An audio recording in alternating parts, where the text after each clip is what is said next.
بسم الله الرحمن الرحیم. شروع کوم د لوی الله د هغې پاکې نامې نه چې ډېر بخښونکی او مهربانه دی. د انګلیش ټو پښتو لرنینګ زده کوونکو، نن مې ستاسو دپاره په دې کلاس کې یوه قیصه راوړې ده او دا قیصه چې کومه ده د یو مزدور ده. صحیح ده؟ د قیصې ټایټل چې ما سره کوم دی ټایټل دا دی. صحیح ده؟ د ټایټل مطلب دی سرلیک، یعنی سرلیک یې چې کوم دی د هارد ورکینګ لیبر، یعنی زحمتکش کاریگر. صحیح ده؟ زحمت کوونکې کاریگر.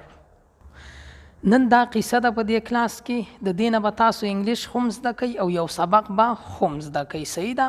قصې ته ښه په غور سره غوږ کښېږدئ. ګورئ، ان ا سمال ټاون، مطلب یې دا دی چې په یو وړوکي کلي کې لیو ا پور لیبر نیم کریم، یعنی په یو وړوکي کلي کې lived a poor labor، یعنی وسیدو یو غریب مزدور چې نوم یو نیم کریم، نوم یو کریم. صحیح ده؟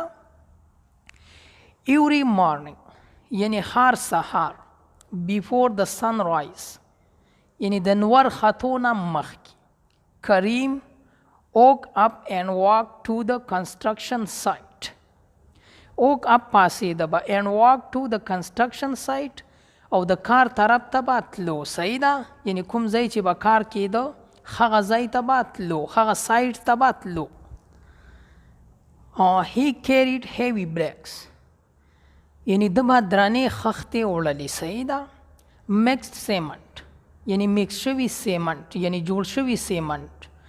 and worked under the hot sun all day، او کار به یې کوو یعنی د تود نور لاندې. صحیح ده؟ ټوله ورځ به یې د یو ګرم نور لاندې کار کوو.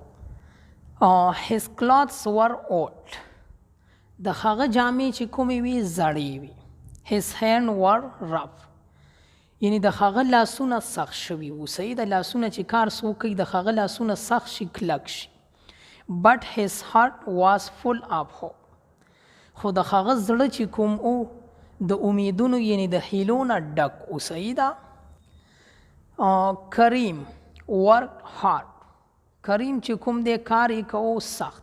بیکاز ځکه چې هی وانټډ، هغه غوښته ا بیټر یو ښه لایف ژوند فار هیز ټو ینګ چلډرن، یعنی د هغه ینګ مطلب ځوانانو بچو دپاره، هغه د خپلو ځوانانو بچو دپاره یو ښه مستقبل را روان وخت غوښته، د دې دپاره یې ګران کار کوو.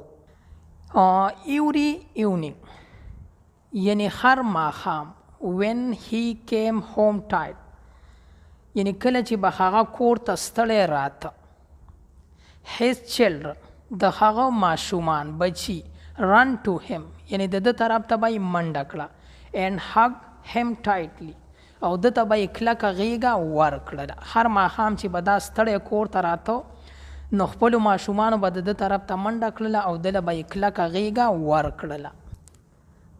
their smiles، یعنی د هغوی خندا مسکا چې کومه وه erased all his pain، یعنی erased مطلب دی یعنی له منځه به یې وړل د هغه د ده دردونه، د هغوی مسکا به د ده دردونه له منځه وړل. صحیح ده؟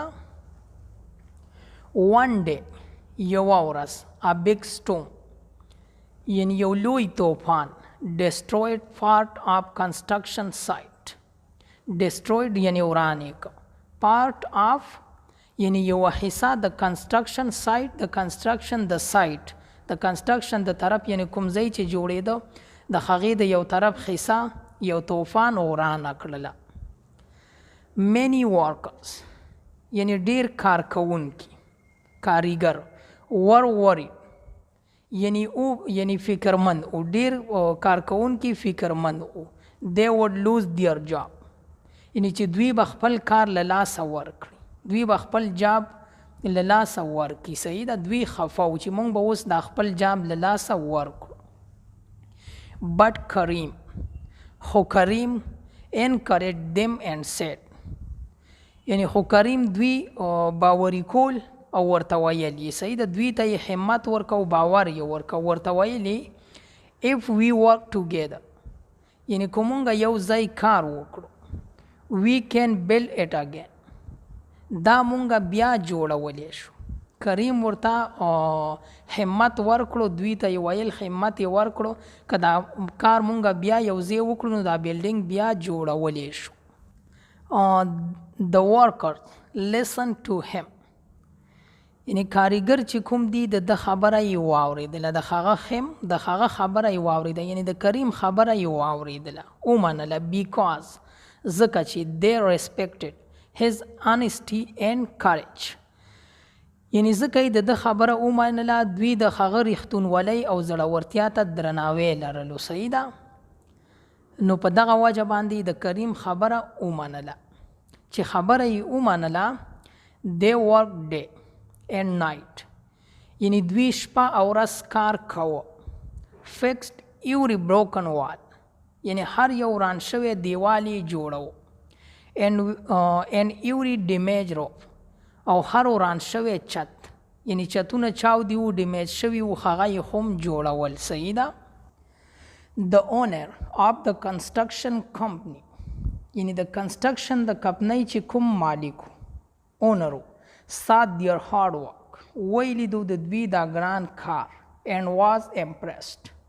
او ډیر حیران شو. د کمپنۍ مالک چې کومو د دوی دا ګران کار یې ولیده او ډیر حیران شو. صحیح ده؟ چې حیران شو نو he called Kareem and said. هغه کریم را وغوښتو او ورته یې وویل you are a true leader. یعنی ته یو رښتونی رهنما یې. صحیح ده؟ from today. یعنی د نن ورځې نه you are the site supervisor. ته د دې سایټ یعنی د دې کار چې کوم طرف دی د دې سوپروایزر شولې. صحیح دلته چې دا څومره کسان دي د دوی سوپروایزر شوي، مشر یې شوي. کریم eyes filled with tears. کریم چې کوم دی د ده سترګې ډکې شولې د اوښکو نه. not of sadness. یعنی د خفګان اوښکې نه وي. صحیح ده؟ but of pride. یعنی د ویاړ اوښکې وي، د فخر اوښکې وي. صحیح ده؟ he ran home and hugged his children. د کور ته منډه کړله او خپلو ماشومانو ته یې غېږه ورکړله. telling them the good news. هغو ته یې دا ښه خبر، دا good news ویلو. one day یوه ورځ he told them. د وویل دوی ته. صحیح ده؟ all this hard work will give you a bright future. یعنی all this hard work یعنی دا ټول چې کوم ګران کار دی will give you یعنی تاسو له به درکي a bright future یو روښانه مستقبل. his children promised. د هغه ماشومانو واده وکړه، لوز یې وکړو. we will study hard. یعنی مونږ به سخته مطالعه کوو، یعنی مونږ به ډیر سبق وایو. and make you proud بابا.